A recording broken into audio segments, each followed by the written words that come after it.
Veuillez s'il vous plaît dire votre numéro d'équipe à la caméra. 11. Vous avez 15 minutes pour la présentation.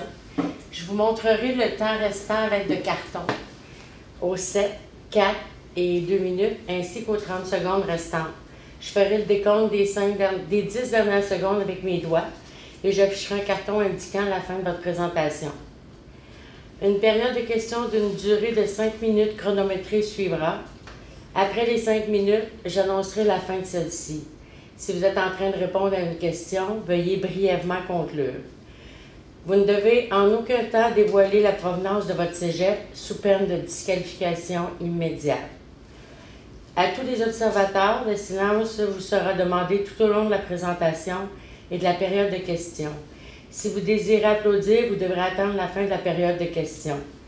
Vous ne devez en aucun temps dévoiler la provenance de l'équipe qui présente. Aucune entrée ni sortie de la salle n'est permise durant la présentation ou la période de questions. Veuillez éteindre la sonnerie de vos téléphones. J'inviterai maintenant les juges à se présenter et vous pourrez par la suite débuter votre présentation. Frédéric Lorrain, professeur d'économie, directeur du MBA à l'UQTR.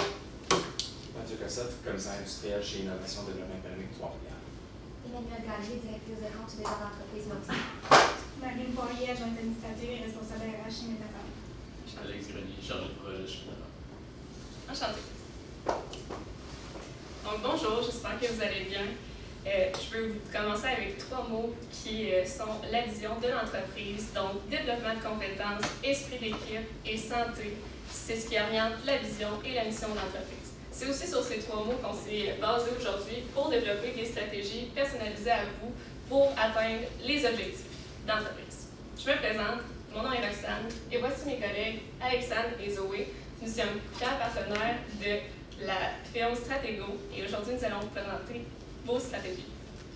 Nos stratégies. Commençons par le commencement.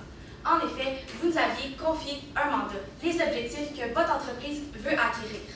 Par la suite, on a établi l'état actuel, dans le fond, les forces, les points à améliorer, les menaces et les opportunités de votre entreprise. On a établi une photo de vos employés types pour orienter nos stratégies qui nous ont mené à faire un budget et qui dit budget dit retour sur investissement et ce qui va mener la rencontre d'aujourd'hui. Donc, on a eu un mandat. On va juste remettre ça au clair avec vous. Pour commencer, on voulait optimiser les processus de recrutement et les formations des employés de l'entreprise. Aussi, on voulait favoriser une ambiance dynamique entre les employés. On voulait aussi faciliter la comptabilisation des heures travaillées des employés et maximiser l'efficacité des systèmes de contrôle des équipements des coffres à outils, plus précisément. Donc, comme vous le savez, vous avez des employés certifiés. Donc, c'est vraiment un bel avantage pour une entreprise. Qu'est-ce que tu en penses, Alexandre? Je suis vraiment d'accord avec ce que tu dis, mais il n'y a pas beaucoup de formation qui est au sein de l'entreprise, donc ce serait un petit point à améliorer. Par contre, la disponibilité des services est là. Donc, on est là 7 jours sur 7, 24 heures sur 24, disponible pour nos clients. C'est quand même assez impressionnant, mais il y a une augmentation des accidents au travail. C'est quand même un point à considérer. Par contre, la versatilité des contrats est un point très positif. Donc, on peut prendre un petit projet comme on peut traiter des grands projets dans notre entreprise. Il y a quand même un petit manque de ressources et quelques petits problèmes dans la gestion des outils. Oui, mais il y a beaucoup de programmes qui ont été faits pour les employés, pour les aider, et on est là pour les employés. C'est vraiment un point positif. Qu'est-ce que tu en penses? Je suis super d'accord avec toi. Pour une petite menace qui est par rapport à l'entreprise, il y a quand même une petite pénurie de main-d'œuvre qui est présente dans le marché actuel. Par contre, on sait que l'entreprise veut s'informatiser. C'est une belle façon de profiter de la tendance environnementale. C'est très intéressant ce que tu dis, Zoé.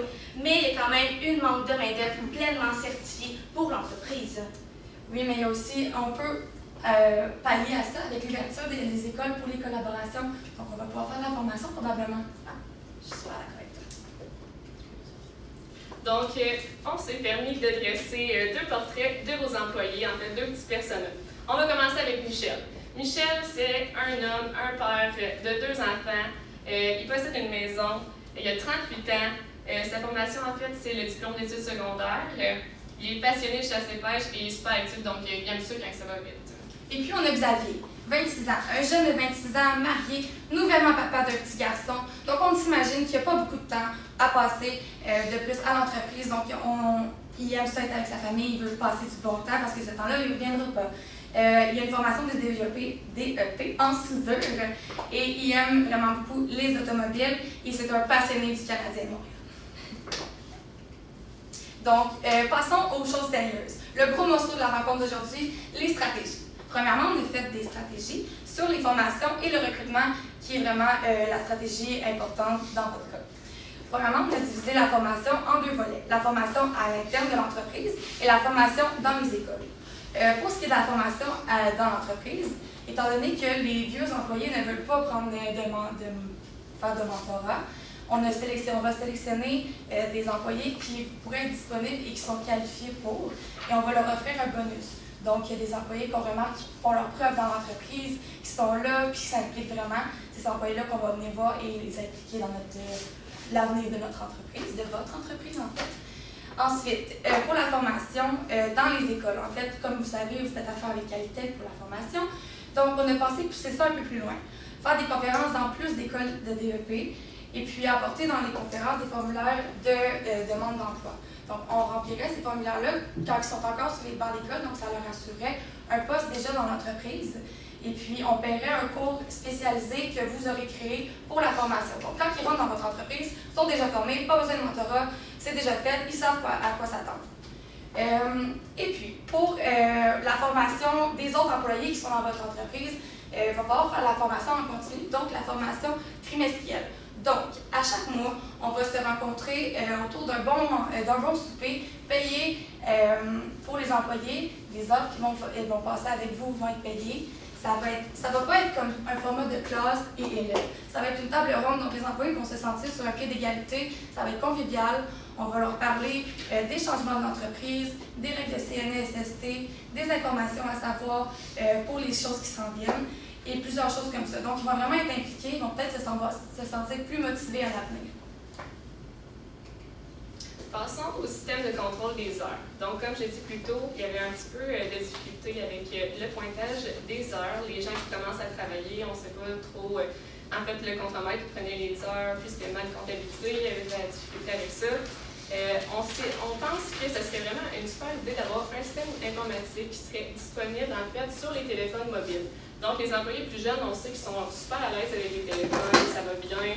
Ils pourraient en fait mettre leur heure comme de début de quart de travail et leur fin à partir de ça. Puis aussi, on pourrait installer un iPad à un endroit stratégique dans l'entreprise, que ce soit dans la salle d'employés ou à l'entrée de l'entreprise, qui serait super accessible aux employés. Puis, ça serait surtout pour ceux-là qui sont un petit peu moins techno, les gars construction, qui aiment moins pogner leur cellulaire, ça irait bien avec un iPad aussi. Donc, on poinçonnerait les heures avec ça. Vous nous avez soumis un problème avec la gestion des coffres outils.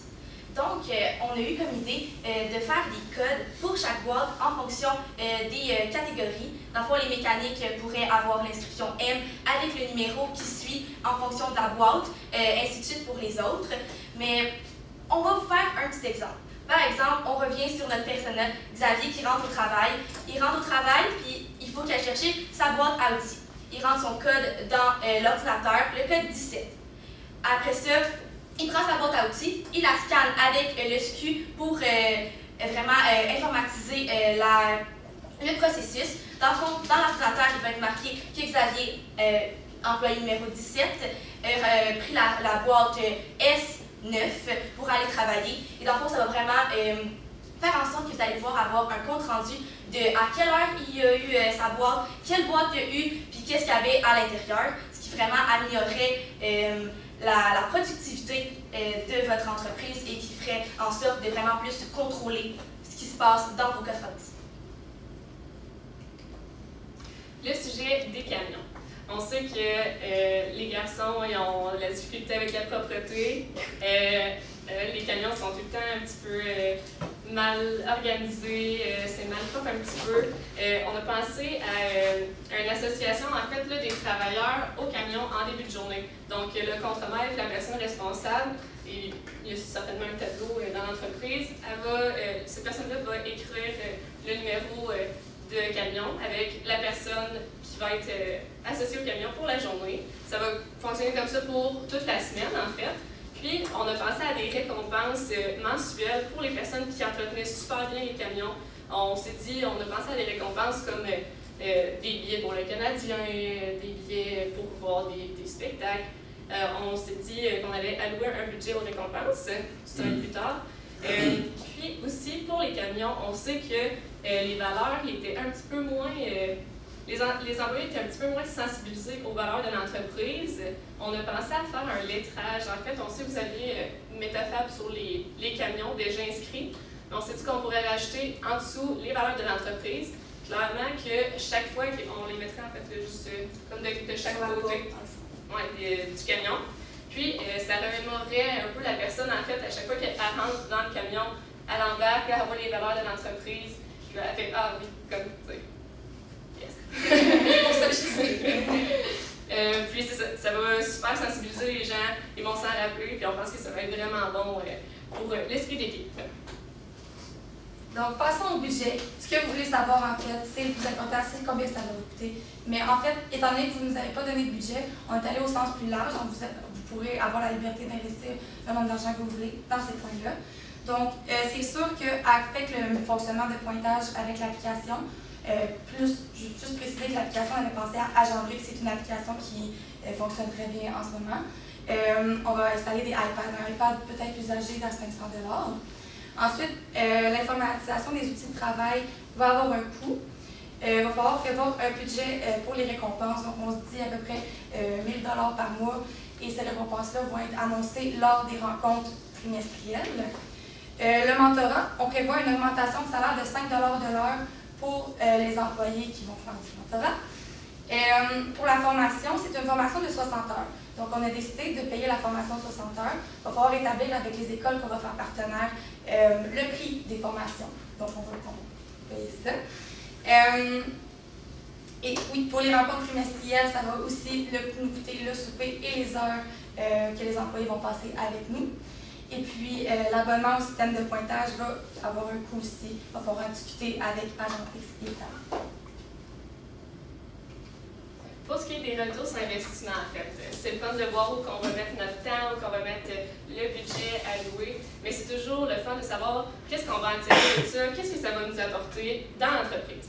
Pour ce qui est des stratégies concernant les formations d'employés, on pense que la main-d'œuvre va être qualifiée nécessairement. On pense que la main-d'œuvre qui va être engagée va être plus qualifiée, ça va être plus spécialisé, ça va être bon pour l'entreprise. Les gens ils vont se sentir comme vraiment à l'aise dans leur travail. Puis aussi, ça va se ressentir dans le service à la clientèle, c'est sûr. C'est le fun de voir quelqu'un qui a de l'expertise, qui sait de quoi il parle. Ça va aussi renforcer l'esprit d'équipe. Comme je parlais avec les lettrages sur les camions, c'est super bon aussi.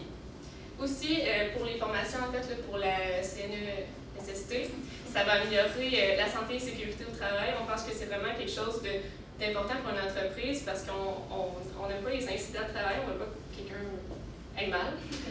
Pour ce qui est des stratégies des coffres à outils, en fait, on trouve que ça va super simplifier la gestion d'approvisionnement des outils. Autant de savoir s'il manque quelque chose, si on doit le remplacer, de toujours avoir les mêmes outils de base dans les coffres, en fait, à chaque fois qu'un employé part avec. Aussi, il va y avoir la reconnaissance des bons fournisseurs d'outils, s'il y en a de qualité ou moins de qualité. Il va vraiment avoir une bonne sensibilisation auprès des employés, de bien entretenir les coffres, bien entretenir les camions. Puis aussi pour les camions, ça va apporter une notoriété. Là, on parle un petit peu plus marketing, mais c'est autant pour les employés que c'est bon que les personnes qui sont en auto autour du camion. C'est le fun de voir les valeurs d'une entreprise. Voir, OK, ces personnes-là, ils se fient à ces valeurs-là.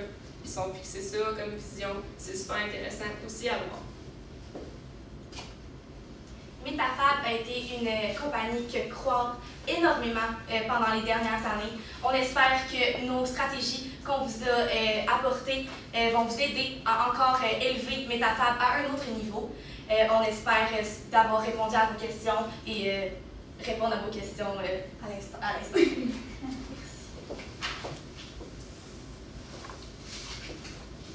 Vous avez parlé là, dans le budget, abonnement, système de pointage. Est-ce que vous pouvez détailler un peu plus le système de pointage, sur quoi c'est basé? Oui, en fait, je connais l'application Agendrix. En fait, mon employeur l'utilise actuellement.